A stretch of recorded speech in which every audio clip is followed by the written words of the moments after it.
ہم نے یہ بارہا کہا ہے. پہلی بات تو یہ ہے کہ یہ جوڈیشل کمیشن بننے سے پہلے یہ ساری اپوائنٹمنٹس جو ہیں 1935 سے لے کے آن ورڈ یہ ساری اپوائنٹمنٹس کسی زمانے میں گورنر جنرل، کسی زمانے میں صدر، کسی زمانے میں مارشل لا ایڈمنسٹریٹر بھی کرتے رہے ہیں. اور یہ اختیار امریکہ میں کون اپوائنٹ کرتا ہے؟ صدر کرتا ہے، اور پارلیمنٹ کی کمیٹی انٹرویو کرتی ہے اور ایک لمبا پروسیس ہوتا ہے. انگلینڈ میں آج بھی جو کمیٹی فار اپوائنٹمنٹ آف ججز ہے وہ ایک نان جوڈیشل خاتون ہے، میرے خیال میں آج کل سول سوسائٹی سے ان کا تعلق ہے. وزیر اعظم نے انہیں اپوائنٹ کر رکھا ہے. وہ کمیشن کے ساتھ بیٹھ کے پبلک ہیئرنگ کرتی ہیں، کئی دفعہ ان کیمرہ کرتے ہیں، اور اس کے بعد وہ اپنی ریکمنڈیشنز.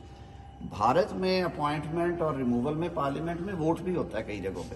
تو یہ ساری دنیا میں ہے، اس کو ہم نے کیوں ہمیں بارز نے یہ سجیسٹ کیا ہے کہ وزیر اعظم کی یہ ایڈوائس، پہلا چیف جسٹس بار نے ہمیں یہ ایڈوائس کی ہے کہ آپ پہلے چیف جسٹس کے لیے پارلیمنٹری کمیٹی بنا دیں اپوزیشن اور حکومت کی، اور انہوں نے کہا کہ آپ جب ہمارا نمائندہ جوڈیشل کمیشن میں ہے اس کی انپٹ بھی دیں تاکہ ایک ٹرانسفر. اگر یہ نوبت آتی ہے، کسی دوست نے یہ تجویز دی کہ اگر وزیر اعظم نے یہ نام ریکمینڈ کرنے ہیں تو وہ ایگزسٹنگ سپریم کورٹ جو ہے ان میں سے پہلے 5 ججز میں سے کسی کا انتخاب کرنے، ایک نئی اینٹی کھڑی کرنی ہے نا.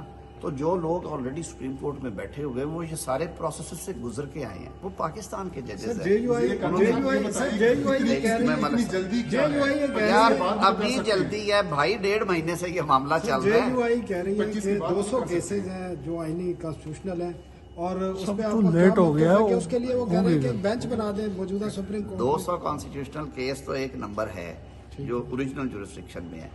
بہت سارے مقدمات جو جڑے ہوئے ہیں، جو اوریجنل جورسڈکشن چاروں ہائی کورٹس 5 استعمال کرتی ہیں، وہ اپیلوں کا سٹاک ایک الگ ہے، وہ بھی سینکڑوں میں ہے. آپ بالکل دیانتداری سے یہ بتا دیجئے کہ پچھلے کئی سالوں سے آپ سپریم کورٹ کو دیکھ رہے ہیں، پیناما پیپر سے لے کے شروع کرتے ہیں، چلے بہت پیچھے نہیں جاتے، بھٹو صاحب کی پھانسی کو بھول جاتے ہیں.